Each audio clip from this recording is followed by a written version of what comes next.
So this morning we are in week 5 of our sermon series called 99. 99. And this whole series is just about looking at the parable of the lost sheep from a different angle, from the 99's angle. And today I'm going to speak about what it is to love with one another. But before I get into that, I just want to quickly do a recap on the first couple of weeks. So the first week, we spoke about sin and the concept of sin, and I said the following, and if we go and read the scripture about Eve, and thank you. You're making sure that I'm going to be on my best today. So I love it when people take practical jokes and everything. So he's quite a practical joker, so I'll see how it's going to happen. So the first week, we spoke about Eve and how she was misled by the snake or the wolf in shepherd's clothing, trying to convince her that all she needed was wisdom from a different source than God. He actually spoke to her heart and to her mind before she actually did the physical part of sinning. So sin started in her heart. Because the promise was, outside of God there is wisdom. Outside of God there is peace. Outside of God there is life. And we know it's not true. So the death that she experienced was not a physical death, but it was a death in the experience of finding all she needs only in God. And we realized, if you read that scripture, go and read it. It speaks about her hearing the snake, and then all of a sudden, the fruit looked great to eat and something great to behold. And we read about how Jesus came because sin is a heart problem. He came to give us a heart transplant. He made us a new creation. He changed us from this bad, ugly sinner to a son or a daughter of God. That's what Jesus did. The second week, we spoke about how sin breaks us. You know, if we go into and we find, that in the book of Isaiah, it says that all of us have sort of lost our way. All of us, every one of us.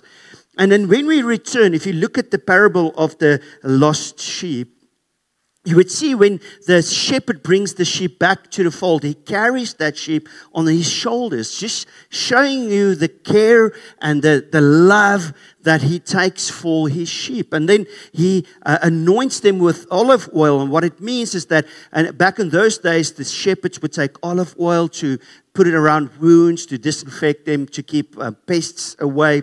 And from the second week, we discovered that when God brings us back to the fold, He brings us to a process of healing. He starts to help us because sin breaks. The ultimate end of living in sin is broken relationships, a broken world. And then Jesus came to help us, to bring healing, to help fix what's going on in our lives.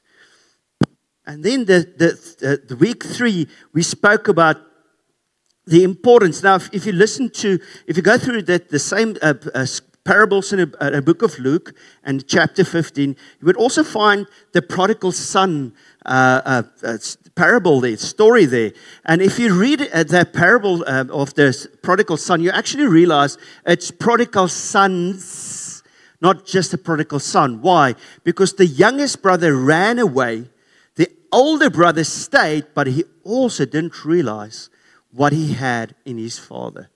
Because when the younger brother came back and there was a party for him returning, the older brother stood outside like, yeah, I'm not going to be part of this. Nope, not today. And the dad and actually begged him, I wonder what's going on with my microphone, and actually begged him to come into this party. But you see, there's the older brother who thought that he can get his father's love by working harder. And actually the father said, no, you have my love because you're already in my house. So there's this whole the concept of the two prodigal sons and how the older brother could actually have looked and went out to look for his younger brother, go and search, help the father reunite him with his younger brother, and where the older brother was so concerned about how it looks like and what he has and what he doesn't have and how he can please the father with more works. He actually missed the mark in that sense, because God already said, hey, you're part of me. You're in my house. You have access to everything. Do you realize that if you're a Christian, you're already part of the 99? You're like the older brother. You live in the father's house. You have access to everything. He was very upset because the father slaughtered the fattened calf for the younger brother's return. And the father said, but wait, you could have done it yourself, because everything I have is yours. And we sort of came to the conclusion that day, saying that we don't want to be like the older brother as part of the 99. We have access to the father, but we also want to make sure that we go and look for the younger brother, that we invite them back into the father's house, because ultimately the joy in heaven, it's and all three parables in Luke 15 speaks. No, it's not this. Go? Did you see? No? My headset might be out, but you can still hear me. It's just the people online that might not hear me. So the end result is how we, as older brothers, part of the flock, we are called to go and search for the younger brother and help the father bring them back in. Help the father get to those younger brothers who've lost their way, to help them find their way back. And today I'm speaking about love one another. Now, before I get into the love one another, there's like a lot of one another concepts. And I've made a printout right at the back. If you go out, you can grab one. That focus on the one another concepts in the Bible. There's quite a bunch. And it's a good thing to have. And as you read through it, you will discover there's a few of those that we as Western people don't really do or apply in our lives. And I will really want to sort of ask you, compel you. I don't know how to put it. I learned from I'm from South Africa. I learned that in Canada, you don't tell people you must do something. They don't like it. Okay. So I'm not saying you must, but please take this and go and read and study this, because this would help you in the concept of love one another, which is what I am speaking about today. So I want to ask you to turn to the book of Acts, and we're going to read from verse 42. The book of Acts, chapter 2, from verse 42. So it's interesting if we look at the beginning of the church, right in the beginning, how everything that God planned for the church to look like started out in the book of Acts, chapter 2, and it progressively adapted to the changes of environment and growth and everything else that happened. There was a structure to God's plan for the church. There was a clear structure. And let's read Acts 2, verse 42. Listen to what happens in the beginning of the church. Maybe I just want to add this. I think all churches desire to reflect the church like the church in the book of Acts. Every one of us wants to see that what happened in the book of Acts to the people in our community, where a whole city was turned upside down because of what, the people that got saved and so forth, that all churches desire that. But listen to what happened. All the believers devoted themselves to the apostles' teaching and to fellowship and to the sharing in meals, including the Lord's Supper, and to prayer. A deep sense of awe came over them all, and the apostles performed miracles and signs and wonders, and all the believers met together in one place and shared everything they had. They sold their property and possessions and shared the money with those in need. They worshipped together at the temple each day, met in homes for the Lord's Supper, and shared the meals with great joy and generosity. All while they're praising God, enjoying the goodwill of all people.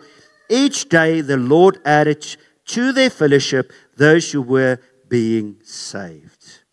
There's a few things that stands out in the scripture. This is the beginning, the structure. This is the important things to know about church. And we have local churches, which is the expression of the bigger body. And this is the church. If you belong to this church, this is your local church. If you attend a different church and you're just visiting here today, then that's the expression of the Christian body, the body of Christ that we have in our communities. The important things to know, the structure that God gave to the church in the beginning, there's like three things.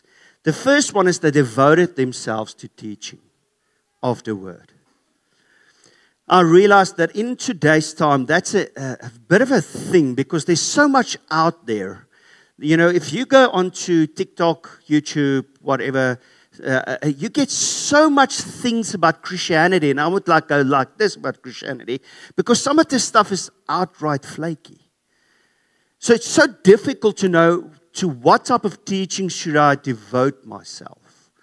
And it's actually the book in Acts, the word there was not just teaching, but it's the word doctrine. Doctrine means this is what we believe. This is what we believe. And there's some elements of absolutes in what we believe. Absolutes, like Jesus was born from a virgin. He was, he was crucified. He died. He was raised from the death and ascended to heaven. There's absolute. And then there's some things that we believe, but it's not necessarily absolutes. Now, how do you know when a thing is an absolute? If you have 3 or 4 different places in the Bible where the same theme appears, then that can be an absolute. But if you have one scripture and there's enough room to wiggle to anything, then that might be an interpretation or assumption. And we believe that we need to focus on the absolutes. Doctrine. So devote yourself to things that is an absolute. Don't go and follow that rabbit trail down whatever is out there. You know, we recently had some people that started to speak about the end times, and it's going to happen on this date, and it's going to happen on that date, and that's a rabbit trail we often follow. Do you know what Scripture tells us?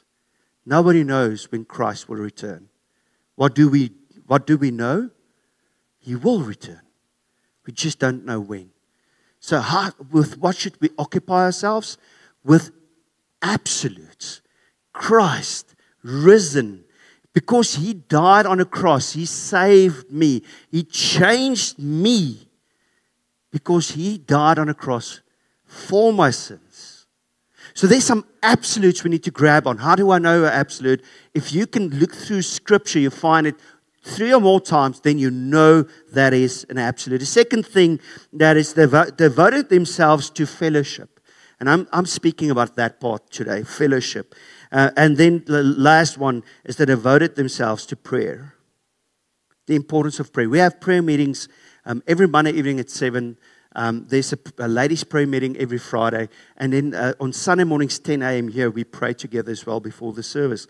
Why? Because prayer is one of the most important things. The beginning of the church started out with a prayer movement. It's one of the most important things we can do. Just some Greek words to help you see what the author of this part wanted to communicate. So the Greek word for devoted is proskeritoros, and the definition is to adhere to, be he's adherent, to be devoted or constant to one, to be steadfastly attentive unto, to give unmerited care to a thing. I can go on. So devoted means that I take this doctrine that's based on absolutes, and I give all the attention to it that I can.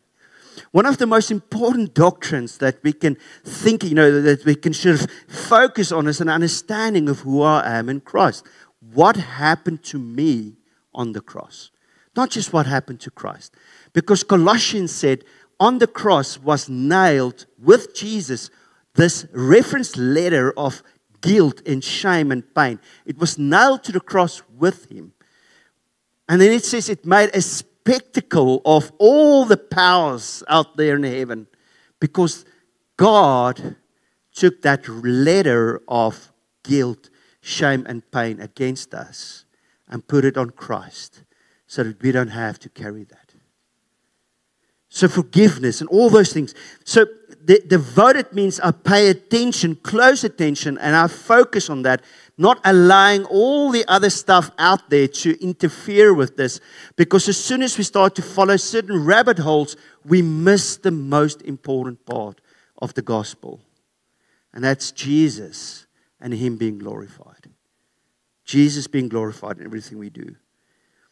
Then another word for apostles, speaking about apostles, it can also be translated as messengers. So when this scripture was said, written, it was not necessarily just the apostles, those who started the church, but any messenger that was part of that group that taught, they were devoted to those guys' teachings in line with the original apostles' doctrine. And then teaching, just meaning that which is taught, doctrine, teaching concerning something, and then fellowship. This is what I want to speak about today, koinonia. Koinonia. The importance of fellowship. Now, I don't know about you, but I've realized that, we have a town council election coming up. Hope you guys are going to vote. I'm not going to say who you should vote for. That's your decision. But you should vote because it's important for us to vote and see that our town can become whatever God intended it to be. And I've seen how people with this whole vote started to speak about each other, on Facebook. You see all these things that's happening, people starting to speak. And I realized that we sort of live in a society where the love for one another is not as important as my opinion sometimes. To say that God says we should love one another sometimes is less important than my opinion. We've seen it in so many ways in the world currently where some people's opinion are more important than love. If you look at some political statements, certain groups, and unfortunately Christianity, Christians has started to become part of this group. Certain groups aren't allowed to function, to have a right to be who God called us to be, because certain people have an opinion that doesn't include love towards those people. Sorry, for those who didn't get a handshake or a hug, I better have a bit of a flu, so I might cough a few times. Sorry. This morning. And we live in a world where we love, it's almost like, we sort of out to get people and people are out to get us. And we miss the part of how to live along with other people without making it this awkward experience. I don't know what's happening in the world, but one thing I realize is that the love for one another is starting to dwindle. It's actually missing. What has happened to, my neighbor? Their dogs are barking the whole day. And I just walk over and say, is everything okay? Do you need something? Rather than just screaming at them, it's like, I'm trying to sleep, your dogs are going crazy. What happened to those moments where we just care about each other, where we see someone struggle, and we just say, hey, I'm here to help you. Rather than just moving on and hope they'll be okay. So we live in a world where, and remember, the whole premise of this series is a wolf in shepherd's clothing. We live in a world, a wolf in shepherd's clothing, that's trying to tell us that it's okay to stand against each other. Now, I want to define this because if I, as a Christian, believe that we need to stand up for our rights and speak truth in times, and love doesn't just mean I feel fuzzy and warm about everything and I just show that. Love has three elements. It means that there is grace towards each other, but there's also justice, but there's also truth. Love without truth, justice, and grace is not love. So there's times when we stand together, we love each other, but we speak the truth. We love each other, but there's consequences. So love it's not just a word about fuzzy, warm feelings. It's about grace, justice, and truth. And I think we've started to miss that in our world. So it brings me to this document. So if you, after the service, grab this one document, then you will see so many scriptures that speaks about the one another concepts. Just want to read this one paragraph on the document. So the one another verses can only be lived out in relationship with other believers. Remember, they devoted themselves to fellowship. And then another interesting thing about the structure in church is they got together from temple, in a temple, and home to home. There was like relationship, friendships formed amongst Christians. And if you read about that, it's a relationship of friendships where they carried each other's burdens. Go and read Galatians. And you would see it. They carry each other's burdens. It's an important concept. You know, amongst ourselves here might be people sitting here that has financial distress. So how do we carry that person's burden? Or maybe there's something that happened, like a family member, or something that's not nice or what's not great. How do we support that family member? That's one of the key concepts, is to stand in relationship with each other and be willing to help. So the one another verses can only be lived out in relationship with other believers, since there are, by my count, that's the author's count, over 50 one another commands in the New Testament. It's a lot simpler to just use them like community or church or fellowship. What's the one another concepts? Listen to these. Love one another. Man, there's a lot of scriptures just on that one. Love one another. I remember when Tia and I felt that God is leading us to Canada. You know, I'm a very intentional person. So give me a picture. I want to like draw pictures and circles and lines, and this connects here and this connects here. So I was asking God, it's like, okay, you want us to come to Canada, what will we do? Give us a structure. And the only thing God told us, the only thing, nothing else, love the people. That's all. And I don't know about you, but sometimes people make it difficult to love them. Have you found that? Sometimes you have people that just come sit right in front of you, and now they're going to distract you the whole time. Okay? There you go. And it's like, I do love him, but man, no, okay, just joking. But have you experienced that there's some people out there that it's so difficult to love them? It's really difficult to care for them. Because I don't know what it is, but there's just some, you know those people, it might be your boss, it might be your mother-in-law, I don't know. But you know, if they walk in a room, there's just something about them. You know, it's like a bicycle, you know, their face reminds you of a bicycle. Do you know that story? Every time you see it, you just want to pedal it, the face. You get what I'm saying? We all have that one person, or some people, and that we just feel we cannot love. It's so difficult to love them.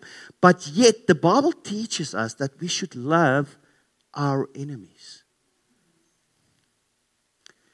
I don't know about you, but to me that's very difficult.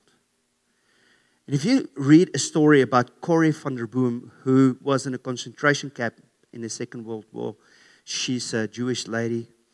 She was speaking at a church when one of the guards of this concentration camp was sitting in a crowd.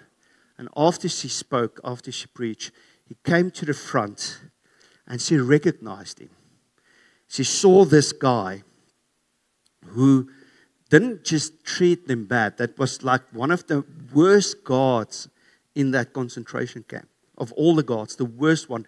Who, I'm trying to remember the full story, but I know that he mistreated her sister and her and beat them and all these things. And he was walking up to her. He put out his hands and he said that I was one of the guards of this prison camp that she was part of, and he has come to Christ, but he wants to say he's sorry for what he's done. And Corrie said that as she walked up, she remembered everything he did, all those bad things, these horrible things this one God did. And when he said when he asked for forgiveness, she couldn't, because she just saw all these things. And then she started to speak to God. She said, God, how should I forgive this guy? How should I love my enemy? This guy did the worst things. And this is where that scripture I read earlier today, when we weak, Christ is strong. God just told her, it's not you that forgives from your own strength. You forgive from my strength. And so reach out her hands and shake his hand and said, you're forgiven. You see, when we love our enemies, when we start to care for those people, you know, that person that is so hard to love, if we really care for them, the world will notice it and start to ask why we love the way we love. Loving one another is not just an idea, but it's a practical, intentional choice we make to show the love of Christ to a world that doesn't know Christ. The world is in desperate need of the love of Christ. Although we might think they don't want to hear about Jesus, they want to hear about him. But we need to start to show that love so the world can see Jesus did come in the Father's name. And I'm going to run through the rest. Honor one another. I don't know if we do that often, where we show honor.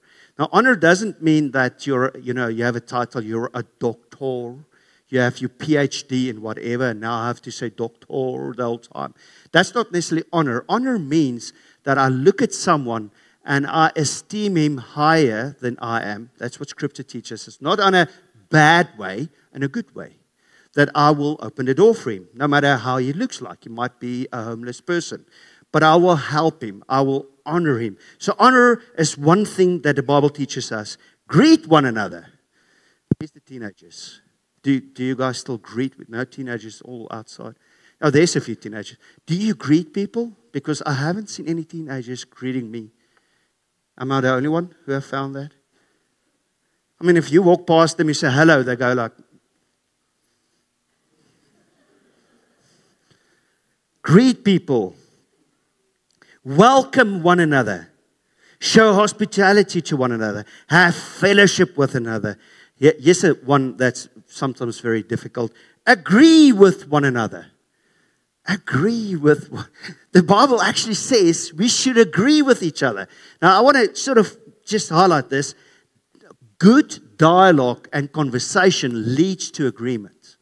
So it doesn't mean that I should just say, okay, what you say are right. If we disagree, we disagree. Let's speak about it and, figure out where we do agree and work from there. Okay, so agree with one another. Live in harmony with one another. Be at peace with one another. Be kind to one another. Forgive one another. Bear with one another. And then it says also bear one another's burdens. Comfort one another. And so the list goes on. There's like this long, long list. Serve one another. Speak the truth to one another. Don't speak against one another. Do not provoke one another. Do not envy one another. So Scripture teaches us, and we look at the beginning of the church, and I just want to sort of highlight it again. In the beginning of the church, we saw that the people, the disciples, the Christians, devoted themselves to the teaching of the Word, to good doctrine. They devoted themselves to fellowship, and they devoted themselves to prayer. And in the context of fellowship, it was these one another concepts are most of, maybe the important thing that we as Christians should know. Because, love and care and honor and all those things is not based on how I feel about someone. It's about what I choose to see in someone.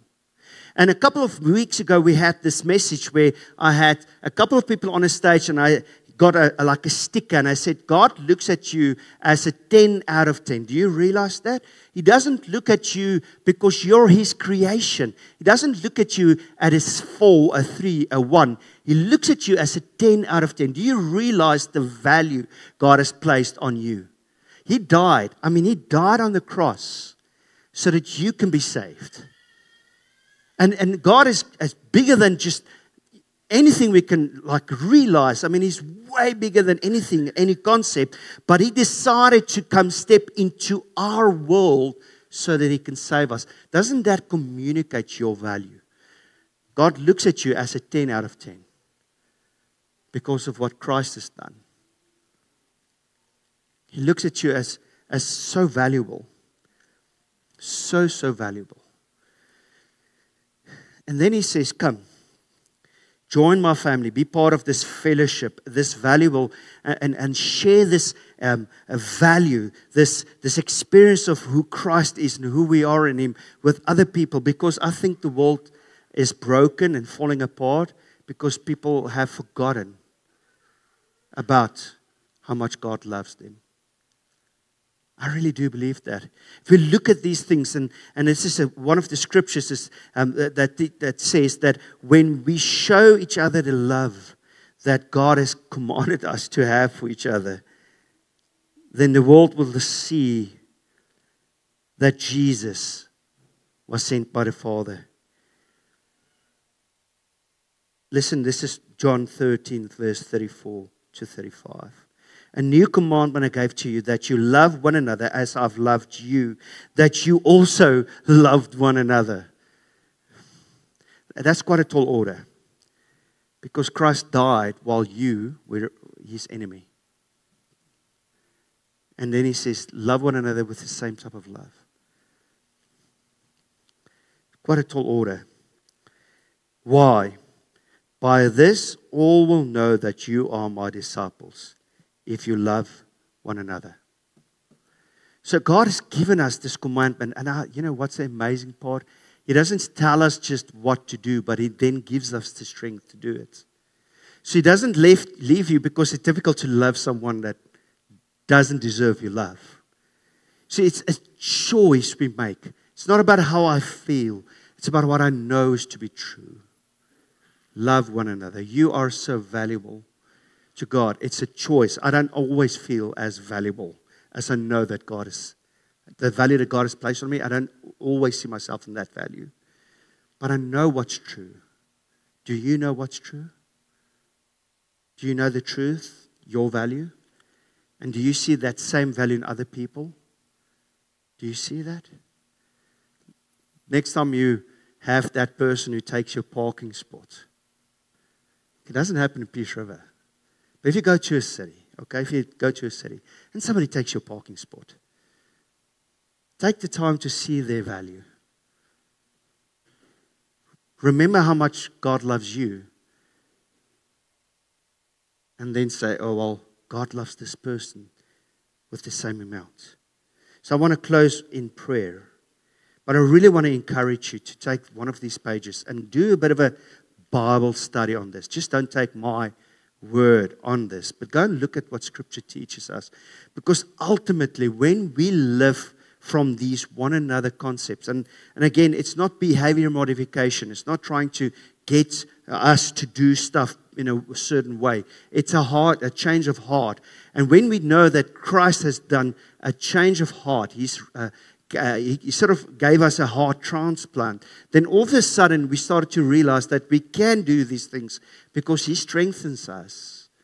But if we don't know what the Bible's concepts would be in these areas, we sometimes live in the opposite of that. And what the world needs the most on this moment is to see that Christians live a life that reflects Christ. The world do not need more preachers as such. The world just needs more Christians to live a life that reflects Christ. So let me just pray for you this morning. So Father, thank you for your goodness and your grace. Thank you that you not just only saved us and then put a bunch of commands out there that we just have to follow. No, you gave us a heart transplant. You sort of not just said, okay, you're forgiven, but you said, no, you're forgiven, but you're also now my child. You're my son and my daughter. And then, Father, as in Corinthians, you state that we are a new creation in you. And because of what Jesus did on the cross and a fulfillment of every requirement was fulfilled on the cross. We can now stand in Jesus and walk in this life where we can love one another, where we can live out these one another concepts and truly make the world see that Jesus is the Son of the Father who came to die not just for our sins, not just for our redemption, but so that we can live in this life in victory. And although we might face all these challenges, yes, we might have those people in our lives that's so difficult to love, you come to strengthen us in those places that we are weak. I pray this morning that we would see this become a reality in our community, in our region, that we start to see how we, Father, start to focus on the one another concept. So how can I love my neighbor, that person down the street? How can I honor people? How can I agree with people? Help us, Father, to be intentional with these things. Strengthen us through your Holy Spirit to be intentional with these things, so that the world can see that you came in the Father's name and you did what you promised you would do. Thank you, Lord, that you are the everlasting Savior. You have redeemed us. You have restored us in a relationship with the Father, Jesus. Help us to be the person that can point other people to you, just through the way we treat other people. I pray that you would bless everyone here this morning. As in the book of Numbers in 6, you speak a blessing over your people. And I pray, Father, as I pray, I speak this blessing over us, that you will be with us where we go, in our coming and our going. That you would bless us, that you would be with us, that you would strengthen us, and that you would fill us with the love that doesn't make sense, a peace that surpasses all understanding, a love that surpasses all understanding, so that through the love that we have for each other and our community, that people can start to become hungry and thirsty for you. I pray, Father, also for people that's struggling on this moment with that concept. They might have received some hurts, hard blows, and it's so difficult to love when we got hurt. I pray, Father, that you would bring healing first. It's your desire that we live life in abundance. And abundance meaning that we are healthy in our hearts and our spirit and our minds. So I pray healing for anyone sitting here this morning, where they struggle in their spirits, their minds, and their hearts because of whatever's going on. Father, that they have this brokenness and inside them, you have come to heal the brokenhearted. The Holy Spirit shall come for them. Father, I pray that your Holy Spirit would just bring healing to those who are brokenhearted. Just bring that surgery that's needed sometimes to cut out the pieces that shouldn't be there and replace it with the living tissue that only your Holy Spirit can bring in our lives.